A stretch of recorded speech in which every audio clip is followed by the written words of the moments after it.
ಎಲ್ರಿಗೂ ನಮಸ್ಕಾರ. Welcome to the Harshal view ಚಾನಲ್ಗೆ. ಇವತ್ತು ನಾವು ಏನು ಕಲಿತೀವಿ ಅಂತಂದರೆ basic of the stock market.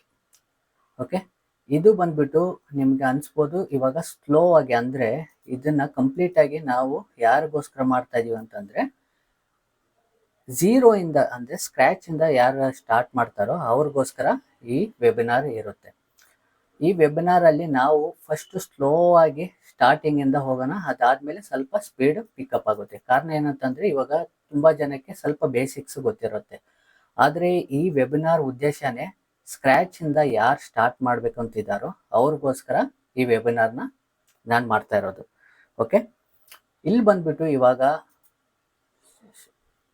ಇದು ಫಸ್ಟ್ ಟೈಮ್ ಈ ವೆಬಿನಾರು ನಾನು ಯೂಟ್ಯೂಬಲ್ಲಿ ಹಾಕ್ತೀನಿ. ಅದಾದಮೇಲೆ ನೆಕ್ಸ್ಟು ಬಂದ್ಬಿಟ್ಟು ಯಾವುದೇ ಕಾರಣಕ್ಕೂ ಯೂಟ್ಯೂಬಲ್ಲಿ ಹಾಕಲ್ಲ. ಏನಿದ್ರು ವೆಬಿನಾರಲ್ಲಿ ಯಾರು ಅಟೆಂಡ್ ಮಾಡ್ತಾರೋ ಅವ್ರಿಗೆ. ಮತ್ತು ಯೂಟ್ಯೂಬಲ್ಲಿ ಇವಾಗ ಯಾರು ನೋಡ್ತಾ ಇದ್ದಾರೋ ಅವ್ರು ಬಂದ್ಬಿಟ್ಟು ಡಿಸ್ಕ್ರಿಪ್ಷನಲ್ಲಿ ಬಂದ್ಬಿಟ್ಟು ನನ್ನ ಟೆಲಿಗ್ರಾಮ್ ಲಿಂಕ್ ಇದೆ, ಅದನ್ನ ಕ್ಲಿಕ್ ಮಾಡಿ ಜಾಯ್ನ್ ಆಗಿ ಪ್ರತಿ ಬುಧವಾರ ನಮಗೆ ಈ basic of the stock market webinar ಇರುತ್ತೆ. ಓಕೆ, ಇವಾಗ ಬನ್ನಿ ಎಲ್ರಿಗೂ ನಮಸ್ಕಾರ. First basic of the stock market ನೋಡೋಣ, ಸ್ಕ್ರ್ಯಾಚಿಂದ ಸ್ಟಾರ್ಟ್ ಮಾಡೋಣ.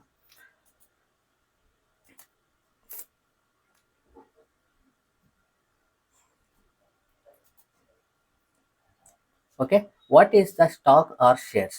ಸ್ಟಾಕ್ಸ್ ಅಥವಾ ಶೇರ್ಸ್ ಅಂದರೆ ಏನು ಅಂತಂದರೆ ನಮ್ಮ ಪಾಲುದಾರಿಕೆ ಶೇರ್ಸ್ ಅಂತ ಕರಿತೀವಿ. ಎಕ್ಸಾಂಪಲ್ಗೆ ಇವಾಗ ನಿಮ್ಮಲ್ಲಿ ಯಾವುದೋ ಒಂದು ಕಂಪ್ನಿ ಓಪನ್ ಮಾಡ್ತೀರಾ, ಆ ಕಂಪ್ನಿಯಲ್ಲಿ ನಿಮ್ಮ ಪಾಲುದಾರಿಕೆ ಎಷ್ಟಿದೆ ಅಂತ, ಅಂದರೆ 10%, 20%, ಇಲ್ಲ 50%, ಇಲ್ಲ 100%, ಈ ಪಾಲುದಾರಿಕೆನೇ ಶೇರ್ಸ್ ಅಂತ ಕರಿತೀವಿ, ರೈಟ್? ಅದನ್ನು ಒಂದು ಸಿಂಪಲ್ ಇದರಲ್ಲಿ ನೋಡೋಣ. ಯಾವ ರೀತಿ ಅಂತಂದರೆ, ಇವಾಗ ಎಕ್ಸಾಂಪಲ್ಗೆ ಒಂದು ಪೇರೆಂಟ್ಸ್ ಇರ್ತಾರೆ ಅಂತ ಅನ್ಕೊಳ್ಳಿ. ಆ ಪೇರೆಂಟ್ಸು ಬಂದ್ಬಿಟ್ಟು ಒಂದು ಪ್ರಾಪರ್ಟಿ ಇರುತ್ತೆ, ಈ ರೀತಿ ಮನೇನೋ ಯಾವುದೋ ಪ್ರಾಪರ್ಟಿ ಇರುತ್ತೆ. ಆ ಪ್ರಾಪರ್ಟಿಗಳನ್ನ ಏನು ಮಾಡ್ತಾರೆ, ಅವ್ರಿಗೆ 4 ಜನ ಮಕ್ಳು ಇರ್ತಾರೆ ಅಂತ ಅನ್ಕೊಳ್ಳಿ. 4 ಜನ ಮಕ್ಕಳಿಗೆ ಅವರು ಶೇರ್ ಮಾಡಬೇಕಾಗುತ್ತೆ. ಯಾವುದೋ ಪ್ರಾಪರ್ಟಿ ಅಂದರೆ ಮನೆ ಇರ್ಬೋದು, ಯಾವುದೇ ಪ್ರಾಪರ್ಟಿ ಇರ್ಬೋದು. ಇವಾಗ 4 ಜನ ಮಕ್ಕಳಿಗೆ ಶೇರ್ಸ್ ಹೇಗಾಗುತ್ತೆ ಅಂತಂದರೆ 25% ಅಂತ ಈಚ್ ಪರ್ಸನ್ಗೆ ಡಿವೈಡ್ ಆಗುತ್ತೆ, ರೈಟ್? ಇವಾಗ ಎಕ್ಸಾಂಪಲ್ಗೆ ಈ ಮಾರ್ಕೆಟ್ ವ್ಯಾಲ್ಯೂಯಲ್ಲಿ ಈ ಪ್ರೆಸೆಂಟ್ ಪ್ರಾಪರ್ಟಿ ಬಂದ್ಬಿಟ್ಟು 1 ಕೋಟಿ ಇರುತ್ತೆ ಅಂದ್ಕೊಳ್ಳಿ. 1 ಕೋಟಿ ಇದ್ದರೆ ಅವಾಗ 4 ಜನಕ್ಕೆ 25 ಲಕ್ಷ ರೂಪಾಯಿ ಅವರ ನೆಟ್ ವರ್ತ್ ಆಗುತ್ತೆ, ಶೇರ್ಸು ಸಿಗುತ್ತೆ. ಇದನ್ನು ಶೇರ್ಸ್ ಅಂತ ಕರಿತೀವಿ ನಾರ್ಮಲ್ ಲ್ಯಾಂಗ್ವೇಜಲ್ಲಿ. ಇವಾಗ ಇದೇ ಕಂಪ್ನಿಯಲ್ಲಿದ್ದರೆ, ಇವಾಗ ಕಂಪ್ನಿಯಲ್ಲಿ ನಾವು ಏನಂತ ಕರಿತೀವಿ, ಮಾರ್ಕೆಟ್ ಕ್ಯಾಪ್ ಮೇಲೆ ಡಿಪೆಂಡ್ ಆಗುತ್ತೆ. ಇವಾಗ ಹೇಗೆ ಅಲ್ಲಿ ಒಂದು ಪ್ರಾಪರ್ಟಿ ಬಂದ್ಬಿಟ್ಟು 1 ಕೋಟಿ ಓಪನ್ ಮಾರ್ಕೆಟಲ್ಲಿ ನಡೀತಾ ಇದೆಯೋ, ಅದೇ ರೀತಿ ಬಂದ್ಬಿಟ್ಟು ಕಂಪ್ನಿಯಲ್ಲಿ ಮಾರ್ಕೆಟ್ ಕ್ಯಾಪ್ ಅಂತ ಕರಿತೀವಿ ನಾವು. ಮಾರ್ಕೆಟ್ ಕ್ಯಾಪ್ ಅಂತಂದ್ರೆ ಪ್ರೆಸೆಂಟ್ ಅವ್ರು ಇಟ್ಕೊಂಡಿರೋ ಶೇರ್ಸು ಎಷ್ಟಿದೆ, ಹೋಲ್ಡಿಂಗ್ಸು, ಮತ್ತು ಕರೆಂಟ್ ಮಾರ್ಕೆಟ್ ವ್ಯಾಲ್ಯೂ ಏನಿದೆ ಅದ್ರ ಮೇಲೆ ಡಿಪೆಂಡ್ ಆಗುತ್ತೆ ಮಾರ್ಕೆಟ್ ಕ್ಯಾಪು. ಇದ್ರ ಬಗ್ಗೆ ನಾನು ಡೀಟೇಲ್ ಆಗಿ ಮತ್ತೆ ನಿಮಗೆ ಎಕ್ಸ್ಪ್ಲೇನ್ ಮಾಡ್ತೀನಿ.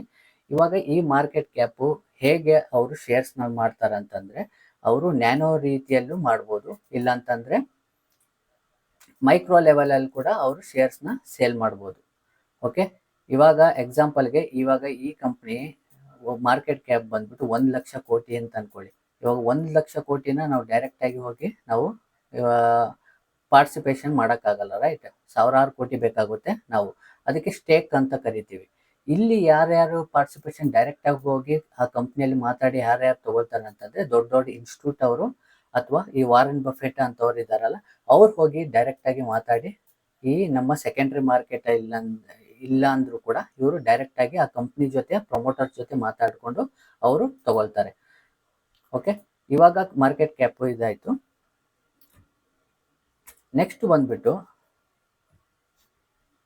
Owner of the companies. Owner of the companies ಯಾವ ರೀತಿ ಇರುತ್ತೆ ಅಂತ, ಫಸ್ಟ್ ಪ್ರೊಪ್ರೈಟರ್ ಇರುತ್ತೆ. ಪ್ರೊಪ್ರೈಟರ್ ಅಂದರೆ ಏನಿಲ್ಲ, ಇವ್ರು ಬಂದ್ಬಿಟ್ಟು ಸೋಲ್ ಪ್ರೊಪ್ರೈಟರ್ ಅಂತ ಕರಿತೀವಿ. ಇವರು ಒಂದು ಅಂಗಡಿ ಇರುತ್ತೆ ಅನ್ಕೊಳ್ತೀವಿ, ಆ ಅಂಗಡಿಗೆ ಇವರು ಸೋಲ್ ಪ್ರೊಪ್ರೈಟರ್ ಅಂತ, ಅವ್ರನ್ನ ಪ್ರೊಪ್ರೈಟರ್ ಅಂತ ಕರಿತೀವಿ. ಅದೇ ರೀತಿ ಪಾರ್ಟ್ನರ್ಶಿಪ್ ಅಂತಂದರೆ ಒಬ್ರಿಗಿಂತ ಇಬ್ರು, 3 ಜನ ಈ ರೀತಿ ಹೆಚ್ಚಿದ್ದವ್ರನ್ನ ಪಾರ್ಟ್ನರ್ಶಿಪ್ ಅಂತ ಕರೀತಾರೆ. ಓಕೆ, ಮತ್ತು ಪ್ರಮೋಟರ್ ಬಂದ್ಬಿಟ್ಟು ಓನರ್ ಆಫ್ ದ ಕಂಪ್ನಿ. ಈ ಓನರ್ ಆಫ್ ದ ಕಂಪ್ನಿ ಅವ್ರನ್ನ ಪ್ರಮೋಟರ್ಸ್ ಅಂತ ಕರಿತೀವಿ. ಓಕೆ, ಆ ಪ್ರಮೋಟರ್ ಕೆಲವೊಂದು ಕಂಪ್ನಿಯಲ್ಲಿ ಏನಾಗುತ್ತೆ, ಬೋರ್ಡ್ ಆಫ್ ಡೈರೆಕ್ಟರ್ ಅಂತ ಇರ್ತಾರೆ. ಅಂದರೆ ತುಂಬ ಜನ ಡೈರೆಕ್ಟರ್ ಇರ್ತಾರೆ, ಇಲ್ಲಾಂದರೆ ಬೋರ್ಡ್ ಮೆಂಬರ್ಸ್ ಅಂತ ಕರೀತಾರೆ. ಇವ್ರುಗಳು ಡಿಸಿಷನ್ ಮೇಕರ್ ಆಗಿರ್ತಾರೆ. ಓಕೆ, ನಿಮ್ಮ ಪ್ರಾಪರ್ಟಿಶಿಪ್ ಅಂದರೆ ನೀವೇ ಡಿಸಿಷನ್ ಮೇಕರ್ ಇರ್ತೀರಾ, ಪಾರ್ಟ್ನರ್ಶಿಪ್ ಅಂತಂದ್ರೆ ಪಾರ್ಟ್ನರ್ ಕೂಡ ಡಿಸಿಷನ್ ಮೇಕರ್ ಇರ್ತಾರೆ, ಮತ್ತೆ ಪ್ರಮೋಟರ್ ಮತ್ತೆ ಬೋರ್ಡ್ ಆಫ್ ಡೈರೆಕ್ಟರ್ ಏನಾಗುತ್ತೆ ಇವರೆಲ್ಲ ಡಿಸಿಷನ್ ಮೇಕರ್ ಆಗಿರ್ತಾರೆ ಆ ಕಂಪ್ನಿಗೆ. ಓಕೆ, ಇವಾಗ ಟೈಪ್ಸ್ ಆಫ್ ದ ಕಂಪ್ನಿ ಯಾವ ರೀತಿ ಹಲವಾರು ರೀತಿ ಟೈಪ್ಸ್ ಆಫ್ ದ ಕಂಪ್ನಿ ಇರುತ್ತೆ ರೈಟ್. ಆ ಕಂಪ್ನಿಯಲ್ಲಿ ಫಸ್ಟ್ ಪ್ರೈವೇಟ್ ಲಿಮಿಟೆಡ್ ಕಂಪ್ನಿ ಇರುತ್ತೆ, ಮತ್ತೆ ಲಿಮಿಟೆಡ್ ಕಂಪ್ನಿ ಇರುತ್ತೆ, ಮತ್ತೆ ಗೌರ್ಮೆಂಟ್ ಸೆಕ್ಟರ್ ಕಂಪ್ನಿ ಇರುತ್ತೆ, ಅಂದ್ರೆ public sector undertaking or public sector enterprises ಅಂತ. ಇವಾಗ ಇದಕ್ಕೆಲ್ಲ ಡಿಫ್ರೆನ್ಸ್ ಏನಂತಂದ್ರೆ, ಇವಾಗ ಪ್ರೈವೇಟ್ ಲಿಮಿಟೆಡ್ ಕಂಪ್ನಿ ಅಂತಂದ್ರೆ ಒಂದು ಕಂಪ್ನಿ ಇರುತ್ತೆ, ಆ ಕಂಪ್ನಿಯಲ್ಲಿ ಒಂದು ಫ್ಯಾಮಿಲಿ ಮೆಂಬರ್ಸ್ ಇರ್ತಾರೆ, ಫ್ರೆಂಡ್ಸ್ ಇರ್ತಾರೆ, ಈ ರೀತಿ ಒಂದು ಕೆಲವೊಂದು ಪಾರ್ಟ್ನರ್ಸ್ ಇರ್ತಾರೆ. ಓಕೆ, ಇವರು ಡೈರೆಕ್ಟ್ ಆಗಿ ಬಂದ್ಬಿಟ್ಟು ನಮ್ಮ ಪಬ್ಲಿಕ್ಗೆ ಶೇರ್ಸ್ನ ಸೆಲ್ ಮಾಡೋಕ್ಕಾಗಲ್ಲ. ಕಾರಣ ಏನಂತಂದ್ರೆ, ಇವಾಗ ಎಕ್ಸಾಂಪಲ್ 50 ಜನ ಪಾರ್ಟ್ನರ್ಶಿಪ್ ಇರ್ತಾರೆ ಅನ್ಕೊಳ್ಳಿ ಮೆಂಬರ್ಸು ಈ ಪ್ರೈವೇಟ್ ಲಿಮಿಟೆಡ್ ಕಂಪ್ನಿಲಿ. ಈ 50 ಜನರ ಒಪ್ಪಿಗೆ ಇಲ್ಲದೆ ಅವರು ಯಾವುದೇ ರೀತಿ ಶೇರ್ಸ್ನ ಬೇರೆಯವರಿಗೆ ಟ್ರಾನ್ಸ್ಫರ್ ಮಾಡೋಕ್ಕಾಗಲ್ಲ. ಓಕೆ, ಇದನ್ನ ಪ್ರೈವೇಟ್ ಲಿಮಿಟೆಡ್ ಕಂಪ್ನಿ ಅಂತೀವಿ. ಅದೇ ರೀತಿ ಲಿಮಿಟೆಡ್ ಕಂಪ್ನಿ ಅಂತಂದ್ರೆ ಇವರು ಪಬ್ಲಿಕ್ಗೂ ಶೇರ್ ಮಾಡ್ಬೋದು, ಯಾರಿಗೆ ಬೇಕಾದ್ರೂ ಸೆಲ್ ಮಾಡ್ಬೋದು. ಈ ರೀತಿ ಇವ್ರದ್ದು ಲಿಮಿಟೆಡ್ ಕಂಪ್ನೀಸ್ ಅಂತ ಕರೀತಾರೆ. ಮತ್ತೆ ಗೌರ್ಮೆಂಟ್ ಸೆಕ್ಟರ್ ಕಂಪ್ನಿ ಅಂತಂದ್ರೆ ಎಕ್ಸಾಂಪಲ್ಗೆ SBI ಬ್ಯಾಂಕು, ಕೆನರಾ ಬ್ಯಾಂಕು, ಇವರೆಲ್ಲ ಅಂಡರ್ HCL ಕಂಪ್ನಿ, ಇವೆಲ್ಲ ಬಂದ್ಬಿಟ್ಟು ಗೌರ್ಮೆಂಟ್ ಸೆಕ್ಟರ್ ಬರುತ್ತಲ್ಲ, ಇದನ್ನ POC ಅಥವಾ PSC ಅಂತ ಕರಿತೀವಿ. Okay, public sector undertaking or public sector of enterprises ಅಂತ ಕರಿತೀವಿ. ಇವಾಗ what is the stock market or share market, ಇದ್ರ ಬಗ್ಗೆ ನಾವು ನೋಡೋಣ. ಇವಾಗ ಶೇರ್ ಆಗಲಿ ಸ್ಟಾಕ್ ಆಗಲಿ ಅಂದರೆ ಏನು ಅಂತಂದರೆ, ಎಕ್ಸಾಂಪಲ್ಗೆ ಇವಾಗ ನೀವು ಒಂದು ವೆಜಿಟೇಬಲ್ ತೊಗೋಬೇಕು ಅಂತ ಎಲ್ಲಿ ಹೋಗ್ತೀರಾ, ವೆಜಿಟೇಬಲ್ ಮಾರ್ಕೆಟ್ಗೆ ಹೋಗ್ತೀರಾ ರೈಟ್. ಇವಾಗ ಇದನ್ನು ಮಾರ್ಕೆಟ್ ಅಂತ ಕರಿತೀವಿ, ಎಲ್ಲಿ ವೆಜಿಟೇಬಲ್ನ ನಾವು ತೊಗೊಳಕ್ಕೆ. ಅದೇ ರೀತಿ ಬಂದ್ಬಿಟ್ಟು ಫಿಶ್ ಮಾರ್ಕೆಟ್ ಅಂತ ಕರಿತೀವಿ. ಫಿಶ್ ಮಾರ್ಕೆಟು ಮೀಟು ಇಲ್ಲಾಂದ್ರೆ ಫಿಶು ತೊಗೊಳಕ್ಕೆ ನಾವು ಫಿಶ್ ಮಾರ್ಕೆಟ್ಗೆ ಅಂತ ಹೋಗ್ತೀವಿ, ಅಲ್ಲಿ ನಾವು ತೊಗೊಳ್ತೀವಿ ರೈಟ್. ಅದೇ ರೀತಿ ಬಂದ್ಬಿಟ್ಟು ನಾವು ಸ್ಟಾಕ್ ಮಾರ್ಕೆಟ್ಗೆ ಹೋಗಬೇಕಾಗುತ್ತೆ ಸ್ಟಾಕ್ಸ್ನ ತೊಗೊಳಕ್ಕೆ. ಇದರಲ್ಲಿ ತುಂಬ ಇಂಪಾರ್ಟೆಂಟ್ 2 ಎಕ್ಸ್ಚೇಂಜ್ ಇರುತ್ತೆ. ಅಲ್ಲಿ ನಾವು ಮಾರ್ಕೆಟ್ ಅಂತ ಏನು ಕರಿತೀವೋ, ಮಾರ್ಕೆಟ್ ಅಂತ ಇವಾಗ ಸ್ಟಾಕ್ ಮಾರ್ಕೆಟ್ ಅಂತ ಕರಿತೀವಿ ರೈಟ್. ಸ್ಟಾಕ್ ಮಾರ್ಕೆಟ್ ಅಂತ ಕರೆದ್ರೂ ಕೂಡ ಇಲ್ಲಿ ಒಂದು ಹೆಸರು ಹೇಳ್ತೀವಿ, ಅದು ಬಂದ್ಬಿಟ್ಟು ಎಕ್ಸ್ಚೇಂಜಸ್ ಅಂತ ಕರಿತೀವಿ. ನಮ್ಮ ಭಾರತದಲ್ಲಿ 2 ಎಕ್ಸ್ಚೇಂಜ್ ಇದೆ. ಒಂದು ಹಳೆಯ ಎಕ್ಸ್ಚೇಂಜ್ ಅಂತಂದ್ರೆ BSE, ಇದು ಬಂದ್ಬಿಟ್ಟು ಬಾಂಬೆ ಸ್ಟಾಕ್ ಎಕ್ಸ್ಚೇಂಜ್ ಅಂತ ಕರಿತೀವಿ. ಓಕೆ, ನೆಕ್ಸ್ಟ್ ಬಂದ್ಬಿಟ್ಟು ಈ ಬಾಂಬೆ ಸ್ಟಾಕ್ ಎಕ್ಸ್ಚೇಂಜ್ ಇದು ಫಸ್ಟ್ ಎಕ್ಸ್ಚೇಂಜು ನಮ್ಮ ಭಾರತಕ್ಕೆ, ಮತ್ತೆ ತುಂಬ ಹಳೆಯ ಎಕ್ಸ್ಚೇಂಜ್ ಕೂಡ. ಇವಾಗಲೂ ಕೂಡ ಈ BSE ಎಕ್ಸ್ಚೇಂಜು ಇವಾಗ ಕೂಡ ರನ್ ಆಗ್ತಾ ಇದೆ. ಮತ್ತೆ ಈ ಒಂದೇ ಎಕ್ಸ್ಚೇಂಜ್ ಇತ್ತು ಅವಾಗ ಅಂತಂದ್ರೆ ಇಲ್ಲ, ನಮ್ಮ ಬೆಂಗಳೂರು ಎಕ್ಸ್ಚೇಂಜ್ ಕೂಡ ಇತ್ತು. ಬೆಂಗಳೂರು ಸ್ಟಾಕ್ ಎಕ್ಸ್ಚೇಂಜ್ ಇತ್ತು, ಮಡ್ರಾಸ್ ಸ್ಟಾಕ್ ಎಕ್ಸ್ಚೇಂಜ್ ಇತ್ತು, ಮತ್ತೆ ಕೋಲ್ಕತ್ತಾ ಸ್ಟಾಕ್ ಎಕ್ಸ್ಚೇಂಜ್ ಅಂತ ಈ ರೀತಿ ಹಲವಾರು ಸ್ಟಾಕ್ ಎಕ್ಸ್ಚೇಂಜ್ಗಳು ಕೂಡ ಇದ್ವು. ಅವು ಎಲ್ಲ ಕೂಡಿ ಒಂದಾಗಿ ನ್ಯಾಷನಲ್ ಸ್ಟಾಕ್ ಎಕ್ಸ್ಚೇಂಜ್ ಅಂತ ಮರ್ಜ್ ಆಗಿದೆ. ಓಕೆ, ಇವಾಗ ಬೆಂಗಳೂರಲ್ಲಿರೋದು ವಾಲ್ಯೂಮ್ಸ್ ಏನಾಗಿದೆ ಕಡಿಮೆ ಇತ್ತು, ಅವಾಗೆಲ್ಲ ಬಾಂಬೆ ಸ್ಟಾಕ್ ಎಕ್ಸ್ಚೇಂಜನ್ನೇ ತುಂಬ ವಾಲ್ಯೂಮ್ ಇತ್ತು. ನೀವು ಹಳೆಯ ವಿಡಿಯೋಗಳೆಲ್ಲ ನೋಡಿದಾಗ ಗೊತ್ತಾಗಿರುತ್ತೆ, ತುಂಬ ಜನ ಬೈ ಮಾಡೋದು ಸೆಲ್ ಮಾಡೋದೆಲ್ಲ ಈ ಬಾಂಬೆ ಸ್ಟಾಕ್ ಎಕ್ಸ್ಚೇಂಜ್ ಮುಖಾಂತರನೇ ಎಲ್ಲರೂ ಮಾಡ್ತಾಯಿದ್ರು. ಬಟ್ ಬೆಂಗಳೂರು ಸ್ಟಾಕ್ ಎಕ್ಸ್ಚೇಂಜಲ್ಲಿ ನೋಡಿದ್ರೆ ವಾಲ್ಯೂಮ್ಗಳು ಕಡಿಮೆ ಇದ್ವು, ಅಂದರೆ ಕಂಪ್ನಿಗಳು ರಿಜಿಸ್ಟರ್ ಆಗ್ತಾ ಇರಲಿಲ್ಲ. ಓಕೆ, ಇಲ್ಲಿ ಎಲ್ಲ ಬೈ ಮಾಡಬೇಕಂದ್ರೆ ಕಂಪ್ನಿಗಳು ಬಂದ್ಬಿಟ್ಟು ಇಲ್ಲೆಲ್ಲ ರಿಜಿಸ್ಟರ್ ಆಗಬೇಕು. ಇವಾಗ ಬೆಂಗಳೂರು ಎಕ್ಸ್ಚೇಂಜಲ್ಲಿ ಬಂದ್ಬಿಟ್ಟು ಕಂಪ್ನಿಗಳು ಅಷ್ಟೇನು ರಿಜಿಸ್ಟರ್ ಆಗ್ತಾ ಇರಲಿಲ್ಲ. ಆ ಕಾರಣಕ್ಕೋಸ್ಕರ ಪ್ರತಿಯೊಬ್ಬರೂ ಬಾಂಬೆ ಸ್ಟಾಕ್ ಎಕ್ಸ್ಚೇಂಜ್ ಇತ್ತು. ಇವಾಗ ಇಲ್ಲಿ ಕೆಲವೊಂದು ಬ್ಯಾಂಗ್ಳೂರು ಸ್ಟಾಕ್ ಎಕ್ಸ್ಚೇಂಜು ಮತ್ತು ಕೋಲ್ಕತ್ತಾ, ಮಡ್ರಾಸು, ಈ ರೀತಿ ಹಲವಾರು ಬೇರೆ ಬೇರೆ ಎಕ್ಸ್ಚೇಂಜಿಂದ ಎಲ್ಲನೂ ಮರ್ಜ್ ಆಗಿ ಒಂದಾಗಿರೋದು ಇದು NSE ಅಂದರೆ ನ್ಯಾಷನಲ್ ಸ್ಟಾಕ್ ಎಕ್ಸ್ಚೇಂಜ್. ಈ ನ್ಯಾಷನಲ್ ಸ್ಟಾಕ್ ಎಕ್ಸ್ಚೇಂಜ್ ಬಂದ್ಬಿಟ್ಟು ಬಂದ ಮೇಲೆ ಡಿಜಿಟಲ್ ರೂಪದಲ್ಲಿ ನಮ್ಮ ಶೇರ್ಸ್ನ ಕೊಡೋಕ್ಕೆ ಸ್ಟಾರ್ಟ್ ಮಾಡೋದು. ಮುಂಚೆ ಬಂದ್ಬಿಟ್ಟು ಎಲ್ಲ ಬಂದ್ಬಿಟ್ಟು ಫಿಸಿಕಲ್ ಶೇರ್ಸ್ ಇತ್ತು. ಫಿಸಿಕಲ್ ಶೇರು ನಮ್ಮ ಕೊರಿಯರ್ ಮುಖಾಂತರ, ಸ್ಪೀಡ್ ಪೋಸ್ಟ್ ಮುಖಾಂತರ ನಮ್ಮ ಅಡ್ರೆಸ್ಸಿಗೆ ಬಂದ್ಬಿಟ್ಟು ತಲುಪ್ತಾ ಇತ್ತು. ಅದು ತಲುಪಕ್ಕೆ 15 ದಿನ, 1 ತಿಂಗಳು. ಯಾವಾಗ ಈ ನ್ಯಾಷನಲ್ ಎಕ್ಸ್ಚೇಂಜ್ ಬಂದ್ಬಿಟ್ಟು ಡಿಜಿಟಲ್ ರೂಪದಲ್ಲಿ ಮಾಡಿದ್ರು, ಕೆಲವು ತಿಂಗಳವರೆಗೂ BSE ಬಂದ್ಬಿಟ್ಟು ಬ್ರೋಕರ್ಸ್ ಎಲ್ಲ ಸೇರಿ ಈ ಎಕ್ಸ್ಚೇಂಜನ್ನೇ ಕೂಡ ಕ್ಲೋಸ್ ಮಾಡಿದ್ರು, ಅಷ್ಟು ಸ್ಟ್ರೈಕ್ ಮಾಡಾಗಿತ್ತು. ಓಕೆ, ಇವಾಗ ಈ ಮಾರ್ಕೆಟ್ ಅಂತ ಹೇಳಿದ್ವಲ್ಲ, ಈ ಮಾರ್ಕೆಟಲ್ಲಿ ನಮ್ಮ ಮೇಜರ್ ಆಗಿರೋದು ಇವಾಗ NSE ಮತ್ತು BSE 2 ಇಂಪಾರ್ಟೆಂಟು.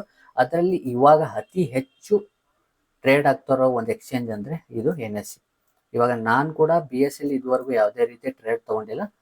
ತುಂಬ ನಾವು ಏನಾದರೂ ಶೇರ್ಸ್ ಏನಾದರೂ ನಾವು ಬೈ ಮಾಡಬೇಕಂತಂದರೆ ನಾವು NSE ಎಕ್ಸ್ಚೇಂಜಿನ ಮುಖಾಂತರನೇ ಇವಾಗಲೂ ಕೂಡ ತುಂಬ ಇವಾಗ ಬೈ ಮಾಡ್ತಾ ಇರೋದು.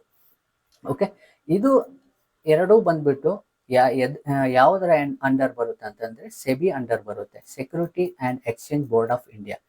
ಇದು ಏನಂತಂದರೆ ಇಲ್ಲಿ ನಾರ್ಮ್ಸ್ ಎಲ್ಲ ಕ್ರಿಯೇಟ್ ಮಾಡೋ ಅಂದರೆ ರೂಲ್ಸ್ ಆ್ಯಂಡ್ ರೆಗ್ಯುಲೇಷನ್ NSEಗಾಗಲಿ BSEಗಾಗಲಿ ಕೆಲವೊಂದು ರೂಲ್ಗಳು ಇರುತ್ತಲ್ಲ, ಏನೇನು ಮಾಡ್ಬೇಕು ಏನೇನು ಮಾಡಬಾರ್ದು ಅಂತ, ಆ ರೀತಿ ರೂಲ್ಗಳನ್ನ ಬಂದ್ಬಿಟ್ಟು ಫಾರ್ಮ್ ಮಾಡೋದು ಬಂದ್ಬಿಟ್ಟು ಈ ಸೆಬಿ ಅವರು. ಅಂದರೆ ಮುಂಚೆ BSE ಆಗಲಿ ಕೆಲವು ಲೂಪ್ ಹೋಲ್ಗಳಿದ್ವು. ಈ ಲೂಪ್ ಹೋಲ್ ಮುಖಾಂತರ ಕೆಲವೊಂದು ಸ್ಟಾಕ್ಸ್ ಮ್ಯಾನುಪ್ಯುಲೇಟ್ ಮಾಡೋದು ಮತ್ತು ಕಂಪ್ನೀಸ್ ಮ್ಯಾನುಪ್ಯುಲೇಟ್ ಮಾಡೋದು, ಈ ರೀತಿ ಹಲವಾರು ರೀತಿಯಲ್ಲಿ ನಡೀತಾ ಇತ್ತು. BSE ಮತ್ತು NSE ಕೂಡ ನಡೀತಾ ಇತ್ತು. ಆ ಕಾರಣಕ್ಕೋಸ್ಕರ ಸೆಬಿ ಬಂದ ಮೇಲೆ ಈ ಲೂಪ್ ಹೋಲ್ನ ಕ್ಯಾನ್ಸಲ್ ಮಾಡಿ ರಿಟೇಲರ್ಸ್ನ ಸ್ವಲ್ಪ ಕಾಪಾಡೋಕ್ಕೋಸ್ಕರ ಈ ಸೆಬಿನ ಇಂಟ್ರೊಡ್ಯೂಸ್ ಮಾಡಿದ್ದು. ಈ ಸೆಬಿ ಬಂದ್ಬಿಟ್ಟು ಏನಾಗುತ್ತೆ, ಕೆಲವೊಂದು ನಾರ್ಮ್ಸ್ ತರುತ್ತೆ. ಅಂದರೆ ವೀಕ್ಲಿ ಎಕ್ಸ್ಪೈರಿಗಳನ್ನ ಕ್ಯಾನ್ಸಲ್ ಮಾಡೋದು, ಇಲ್ಲಾಂತಂದರೆ ಲಾಟ್ ಸೈಜ್ನ ಡಿಕ್ರೀಸ್ ಮಾಡೋದು, ಇವೆಲ್ಲ ಬಂದ್ಬಿಟ್ಟು ಈ ಸೆಬಿಯ ಮುಖಾಂತರನೇ ನಡೆಯೋದು. ಈ ಸೆಬಿ ಯಾವುದ್ರ ಮುಖಾಂತರ ಹೋಗುತ್ತೆ ಅಂತಂದರೆ, ಇದು ಕೂಡ ಒಂದು ಅಂಡರ್ ಬರುತ್ತೆ. ಅದು ಬಂದ್ಬಿಟ್ಟು RBI ಮುಖಾಂತರನೂ ಇರುತ್ತೆ. ಓಕೆ, RBI ಕೂಡ ಇದ್ರ ಇಂಟರ್ಫೇರ್ ಇರುತ್ತೆ. ಅಂದರೆ ಡೈರೆಕ್ಟ್ ಆಗಿಲ್ಲ ಅಂದರೂ ಇಂಡೈರೆಕ್ಟ್ ಆಗಿರುತ್ತೆ. ಮತ್ತು ಇಂಡಿಯನ್ ಗೌರ್ಮೆಂಟ್ ಬಂದ್ಬಿಟ್ಟು ಈ ಮುಖಾಂತರ ಈ ಪ್ರತಿಯೊಂದು NSE BSE ಸೆಬಿ RBI ಇದನ್ನೆಲ್ಲ ಕಂಟ್ರೋಲ್ ಮಾಡೋದು ನಮ್ಮ ಇಂಡಿಯನ್ ಗೌರ್ಮೆಂಟು. ಓಕೆ, ಇವಾಗ ನಾವು ಡೈರೆಕ್ಟಾಗಿ ಬಂದ್ಬಿಟ್ಟು ಇಲ್ಲಿ ಎಕ್ಸ್ಚೇಂಜಲ್ಲಿ ಕಂಪ್ನಿಯವ್ರು ಬಂದ್ಬಿಟ್ಟು ಸೆಲ್ ಮಾಡೋಕ್ಕಾಗುತ್ತೆ ಅಂದರೆ ಮಾಡೋಕ್ಕಾಗಲ್ಲ ಡೈರೆಕ್ಟಾಗಿ. ಓಕೆ, ಅದಕ್ಕೆ ಕೆಲವೊಂದು ನಾರ್ಮ್ಸ್ ಇರುತ್ತೆ. ಎಕ್ಸಾಂಪಲ್ಗೆ ಇವಾಗ ಕಂಪ್ನಿ ಇರುತ್ತೆ, ಕಂಪ್ನೀಸು ಹಲವಾರು ರೀತಿ ಕಂಪ್ನಿಗಳು ಇರುತ್ತೆ, ರೈಟ್. ಹಲವಾರು ರೀತಿ ಕಂಪ್ನಿಗಳು ಏನು ಮಾಡ್ತಾರೆ ಅಂತಂದರೆ, ಅವ್ರು ಫಸ್ಟು NSE ಮತ್ತು BSEಯಲ್ಲಿ ರಿಜಿಸ್ಟರ್ ಮಾಡ್ಕೋಬೇಕಾಗುತ್ತೆ. ಅವರು ಅಲ್ಲಿ ಬಂದ್ಬಿಟ್ಟು ಕೆಲವೊಂದು ನಾರ್ಮ್ಸ್ ಇರುತ್ತೆ, ಅಂದರೆ ಕ್ರೈಟೇರಿಯಾಗಳು ಇರುತ್ತೆ. ಆ ಕ್ರೈಟೇರಿಯಾ ಮುಖಾಂತರ ಅವ್ರು ಬಂದ್ಬಿಟ್ಟು ಮೊದಲು NSE ಮತ್ತು BSE ಮುಖಾಂತರ ರಿಜಿಸ್ಟರ್ ಮಾಡಬೇಕಾಗುತ್ತೆ. ಈ ರಿಜಿಸ್ಟರ್ ಮಾಡೋಂಥ ಈ ರೀತಿ ಅಂದರೆ, ಈ ಎಕ್ಸಾಂಪಲ್ಗೆ ಈ ಕಂಪ್ನಿ ಯಾವ ಕಾರಣಕ್ಕೋಸ್ಕರ ಇಲ್ಲಿ ರಿಜಿಸ್ಟರ್ ಆಗುತ್ತೆ ಅಂತಂದರೆ, ಹಲವಾರು ಕಾರಣ ಇರ್ಬೋದು. ಒಂದು ಕಂಪ್ನೀಸು ಇಲ್ಲಿ ಬಂದ್ಬಿಟ್ಟು ನಮ್ಮ ಶೇರ್ಸ್ನ ಕೆಲವೊಂದು ಅಂದರೆ ಮೈಕ್ರೋ ಲೆವೆಲಲ್ಲಿ ಇರ್ಬೋದು. Okay, depends about market cap ಮೇಲೆ ಡಿಪೆಂಡ್ ಆಗುತ್ತೆ. ಆ ಮೈಕ್ರೋ ಲೆವೆಲ್ ಆಗಲಿ ನ್ಯಾನೋ ಲೆವೆಲ್ ಆಗಿರೋ ಶೇರ್ಸ್ನ, ಅಂದರೆ ಒಂದು ನಾರ್ಮ್ಸ್ ಪ್ರಕಾರ ಪ್ರಮೋಟರ್ಸು 75% ಮಾತ್ರ ಅವ್ರು ಇಟ್ಕೊಂಡಿರಬೇಕು. ಮಿಕ್ಕಿರೋದು 25% ಬಂದ್ಬಿಟ್ಟು ಶೇರ್ಸ್ನ ಪಬ್ಲಿಕ್ಗಾಗಲಿ ಇನ್ಸ್ಟಿಟ್ಯೂಟ್ಗಾಗಲಿ ಇವರು ಕೊಡಬೇಕು ಅಂತ ಒಂದು ನಾರ್ಮ್ಸ್ ಇದೆ. ಅದೇ ಡಿಪೆಂಡ್ಸ್ ಆಗುತ್ತೆ. ಅದ್ರ ಬಗ್ಗೆ ನಾವು ತುಂಬ ತಲೆ ಕೆಡಿಸ್ಕೊಳ್ಳೋ ಅವಶ್ಯಕತೆ ಇಲ್ಲ. ಎಕ್ಸಾಂಪಲ್, ಇವ್ರು ಏನಕ್ಕೆ ಬಂದ್ಬಿಟ್ಟು ಇಲ್ಲಿ ರಿಜಿಸ್ಟರ್ ಆಗ್ತಾರೆ ಅಂತಂದರೆ, ಅಂದರೆ ಪಬ್ಲಿಕ್ಗಳಿಗೆ ಅಲ್ಲಂದರೆ ಈ ಶೇರ್ಸ್ನ ಅವರು ಸೆಲ್ ಮಾಡೋಕ್ಕೆ ಏನಕ್ಕೆ ರೆಡಿ ಇರ್ತಾರೆ ಅಂತಂದರೆ, ಒಂದು ಹಲವಾರು ಕಾರಣ ಇರ್ಬೋದು. ಒಂದು ಲೋನ್ ಇರ್ಬೋದು, ಲೋನ್ ರೀಪೇಮೆಂಟ್ ಇರ್ಬೋದು, ಇಲ್ಲಾಂದರೆ ಈ ಇನ್ಫ್ರಾಸ್ಟ್ರಕ್ಚರ್ನ ಎಕ್ಸ್ಪ್ಯಾಂಡ್ ಮಾಡೋಕ್ಕೆ ಮತ್ತು ಅವ್ರ ಬಿಸ್ನೆಸ್ನ ಎಕ್ಸ್ಪ್ಯಾಂಡ್ ಮಾಡೋಕ್ಕೆ, ಈ ರೀತಿ ಹಲವಾರು ರೀತಿ ಕಾರಣ ಇರ್ಬೋದು. ಇದೇ ಪರ್ಟಿಕ್ಯುಲರ್ ರೀಸನ್ ಅಂತ ನಾವು ಹೇಳೋಕ್ಕೆ ಆಗಲ್ಲ. ಓಕೆ, ಅದಕ್ಕೋಸ್ಕರ ನಾವು ತುಂಬ ಅದ್ರ ಮೇಲೂ ಕೂಡ ನಾವು ಗಮನ ಕೊಡಬೇಕಾಗುತ್ತೆ. ನಾವು ಫಸ್ಟು IPO ಬರಬೇಕಂತಂದರೆ, ಇವಾಗ ಇವ್ರ ಕಂಪ್ನಿಯವ್ರು ಬಂದ್ಬಿಟ್ಟು NSE ಮತ್ತು BSEಯಲ್ಲಿ ಬಂದ್ಬಿಟ್ಟು ರಿಜಿಸ್ಟರ್ ಆಗಿರ್ತಾರೆ. ರಿಜಿಸ್ಟರ್ ಆದಮೇಲೆ ಏನಾಗುತ್ತೆ, ಅವರು ನಮಗೆ IPO ಬರುತ್ತೆ. IPO ಅಂತಂದರೆ ಏನಿಲ್ಲ, ಇನಿಷಿಯಲ್ ಪಬ್ಲಿಕ್ ಆಫರಿಂಗ್ ಅಂತ. ಈ ಇನಿಷಿಯಲ್ ಪಬ್ಲಿಕ್ ಆಫರಿಂಗ್ ಬಂದ್ಬಿಟ್ಟು ಆ ರಿಜಿಸ್ಟರ್ NSE ಮತ್ತು BSEಯಲ್ಲಿ ರಿಜಿಸ್ಟರ್ ಆಗಿರೋ ಕಂಪ್ನಿ ಬಂದ್ಬಿಟ್ಟು ಫಸ್ಟು IPO ಬಿಡ್ತಾರೆ. ಅದೇ ಹೇಳ್ದಂಗೆ ಮೈಕ್ರೋ ಲೆವೆಲಲ್ಲಿ ಅಂದರೆ ಇಂತಿಷ್ಟು ನಂಬರ್ ಆಫ್ ಶೇರ್ಸನ್ನ ಅವರು ಪಬ್ಲಿಕ್ಕಿಗೆ ಆಫರ್ ಮಾಡ್ತಾರೆ. ಅದರಲ್ಲಿ ನಿಮ್ಗೆ ಹೇಳ್ತೀನಿ ಸ್ವಲ್ಪ ಹೊತ್ತರಲ್ಲಿ ಯಾರ್ಯಾರು ಪಾರ್ಟಿಸಿಪೇಷನ್ ಮಾಡ್ಬೋದು ಅಂತ ಕೂಡ ಹೇಳ್ತೀನಿ. ಈ IPO ಇದೇನು ಗೊತ್ತಾ, ಪ್ರೈಮರಿ ಮಾರ್ಕೆಟ್. ಈ IPO ಅಲ್ಲಿ ಬಂದ್ಬಿಟ್ಟು NSE ಮತ್ತು BSEಯಲ್ಲಿ ಯಾವಾಗ ಅವ್ರು ಬಂದ್ಬಿಟ್ಟು ಲಿಸ್ಟ್ ಮಾಡ್ತಾರೋ ಅವ್ರು ಅಪ್ರೂವಲ್ ಕೊಡ್ತಾರೆ. ಓಕೆ, ನಾವು IPOಗೆ ನಿಮಗೆ ಅಪ್ರೂವಲ್ ಕೊಡ್ತೀವಿ, IPOಗೆ ಬಿಡಿ ಅಂತ ಅಂದಾಗ ಇದನ್ನು ಏನು ಕರಿತೀವಿ ಅಂತಂದರೆ ಪ್ರೈಮರಿ ಮಾರ್ಕೆಟ್ ಅಂತ ಕರಿತೀವಿ. ತುಂಬ ಜನಕ್ಕೆ ಏನು ಅಂದ್ಕೊಳ್ತಾರೆ, ಇವಾಗ ಟ್ರೇಡ್ ನಡೀತಾ ಇರುತ್ತಲ್ಲ, ಇವಾಗ ರಿಲಯನ್ಸು, TCS ಈ ರೀತಿ ಹಲವಾರು ಕಂಪ್ನಿಗಳು ಇವಾಗ ಪ್ರೆಸೆಂಟಲ್ಲಿ ಟ್ರೇಡ್ ನಡೀತಾ ಇರುತ್ತೆ, ಅದನ್ನು ಪ್ರೈಮರಿ ಮಾರ್ಕೆಟ್ ಅಂತ ಅಂದ್ಕೊಳ್ತಾರೆ. ಆ್ಯಕ್ಚುಲಿ ಪ್ರೈಮರಿ ಮಾರ್ಕೆಟ್ ಬಂದ್ಬಿಟ್ಟು ಈ IPOನ ಪ್ರೈಮರಿ ಮಾರ್ಕೆಟ್ ಅಂತ ಕರೀತಾರೆ. ಓಕೆ, ಇವಾಗ who are the participant of IPO ಅಲ್ಲಿ ಯಾರ್ಯಾರು ಪಾರ್ಟಿಸಿಪೇಟ್ ಮಾಡ್ಬೋದು ಅಂತ ನೋಡಿದ್ರೆ, ರಿಟೇಲರ್ಸ್ ಅಂತಂದರೆ ನನ್ನಂತ ನಿಮ್ಮಂತ ಮತ್ತು ತುಂಬ ಜನ ಈ ಇಂಡಿವಿಜುವಲ್ ಇನ್ವೆಸ್ಟರ್ ಇರ್ತಾರಲ್ಲ ಅವ್ರನ್ನೆಲ್ಲ ರಿಟೇಲರ್ಸ್ ಅಂತ ಕರಿತೀವಿ. ಮತ್ತು HNA ಕಸ್ಟಮರ್ಸ್ ಅಂತ ಬೇರೆ ಏನಿಲ್ಲ, ರಿಟೇಲರ್ಗಿಂತ ಸ್ವಲ್ಪ ಹೈ ಲೆವೆಲಲ್ಲಿ ವಾಲ್ಯೂಮ್ ಇಟ್ಕೊಂಡು, ಅಂದರೆ ಕ್ಯಾಪಿಟಲ್ ಇಟ್ಕೊಂಡು ಅವರು HNA ಅಂಥ ಟ್ರೇಡರ್ಸ್ನ ಬಂದ್ಬಿಟ್ಟು HNA ಅಂತ ಕರಿತೀವಿ. ಮತ್ತು ಮ್ಯೂಚುವಲ್ ಫಂಡ್ಗಳು, ಇನ್ಶೂರೆನ್ಸ್ ಕಂಪ್ನಿಗಳು ಮತ್ತು ಕೆಲವೊಂದು ಫಂಡ್ ಮ್ಯಾನೇಜ್ ಕಂಪ್ನಿಗಳು ಅವರೆಲ್ಲ ಬಂದ್ಬಿಟ್ಟು ಈ IPO ಅಲ್ಲಿ ಪಾರ್ಟಿಸಿಪೇಷನ್ ಮಾಡ್ಬೋದು. ಮತ್ತು FI ಮತ್ತು DI. FI ಅಂದರೆ ಫಾರಿನ್ ಇನ್ಸ್ಟಿಟ್ಯೂಟ್ ಇನ್ವೆಸ್ಟರ್ ಮತ್ತು DI ಅಂದರೆ ಡೊಮೆಸ್ಟಿಕ್ ಇನ್ಸ್ಟಿಟ್ಯೂಟ್ ಇನ್ವೆಸ್ಟರ್. ಇದ್ರ ಬಗ್ಗೆ ಕೂಡ ನಾವು ಸಪ್ರೇಟಾಗಿ ನೋಡೋಣ. ಮತ್ತು ಅದಿಲ್ಲದೆ IPO ಬಗ್ಗೆ ನಾನು ಅದಕ್ಕೆ ಒಂದು ಸೆಷನ್ ಇಡೋಣ. IPO ಅಂದರೆ ಏನು, IPO ಒಳಗಡೆ ಹೇಗೆ ಅಪ್ಲೈ ಮಾಡೋದು, ಮತ್ತು IPO ಅಂದರೆ ಏನೇನಾಗುತ್ತೆ ಅದ್ರ ಬಗ್ಗೆ ಕೂಡ ಒಂದು ಸೆಷನ್ ಮಾಡೋಣ. ಇವಾಗ ಅಷ್ಟೇನು ಡೀಪ್ ಆಗಿ ಹೋಗೋದು ಬೇಡ, ಸ್ವಲ್ಪ ಲೈಟಾಗಿ ನೀವು ನೋಡ್ಕೊಳ್ಳಿ ಅಷ್ಟೇ. IPO ಅಂದರೆ ಏನು ಅಂತ ಅಷ್ಟೇ. ಓಕೆ, ಇದನ್ನು IPO ಪ್ರೈಮರಿ ಮಾರ್ಕೆಟ್ ಅಂತ ನಾವು ಕರಿತೀವಿ. ಇವಾಗ IPO ಬಿಟ್ಟ ಮೇಲೆ ನಾವು ರಿಟೇಲರ್ಸ್ ಬಂದ್ಬಿಟ್ಟು ನಾವು ಇಷ್ಟು ಅಮೌಂಟ್ ಅಂತ ಅಂದರೆ, ಇವಾಗ ಎಕ್ಸಾಂಪಲ್ಗೆ ಒಂದು ಕಂಪ್ನಿ ಬರುತ್ತೆ, ಒಂದು ಕಂಪ್ನಿ ಬಂದ್ಬಿಟ್ಟು ಇಷ್ಟು 1 ಲಕ್ಷ ಶೇರ್ಸ್ನ ಬಿಡಬೇಕು ಅಂತ ಮಾಡ್ತಾರೆ. ಅದನ್ನ ಲಾಟ್ ಸೈಜಲ್ಲಿ ಒಂದು ಲಾಟ್ ಅಂತ ಬಿಡ್ತಾರೆ. ಒಂದು ಲಾಟ್ಗೆ ಒಂದು 30 ಶೇರ್ಸು ಆ ರೀತಿ ಕೊಡ್ತಾರೆ. ಒಂದು ಅಮೌಂಟ್ ಇರ್ತಾರೆ. ಎಕ್ಸಾಂಪಲ್ಗೆ ಒಂದು 50 ರೂಪಾಯಿನೋ 100 ರೂಪಾಯಿನೋ 1000ನೋ ಇಲ್ಲ 2000ನೋ ಈ ರೀತಿ ಒಂದು ಶೇರ್ ಬೆಲೆ ಅಂತ ಬಿಟ್ಬಿಟ್ಟು ಅವ್ರೇನು ಮಾಡ್ತಾರೆ, ಈ IPO ಬಿಡ್ತಾರೆ. ಇವರು ನಾವು IPO ಆಗಲಿ ಅಪ್ಲೈ ಮಾಡಿದ್ಮೇಲೆ ನಮಗೆ ಸಿಕ್ಕಿದ್ರೆ ನಾವು ಅದನ್ನು ಬೈ ಅಥವಾ ಸೆಲ್ ಮಾಡ್ಬೋದು. ಅದನ್ನು ಹೇಗೆ ಮಾಡೋದಂತ ಅದು ಕೂಡ ಹೇಳ್ತೀನಿ. ಇವಾಗ IPO ಬಿಟ್ಟ ಮೇಲೆ ಈ ರಿಟೇಲರ್ ಎಲ್ಲ ಪಾರ್ಟಿಸಿಪೇಷನ್ ಆದಾಗ ಇದು ಎಲ್ಲ ಆಗುತ್ತೆ ಅಂತಂದರೆ ಒಂದು ಡೇಟ್ ಕೊಡ್ತಾರೆ.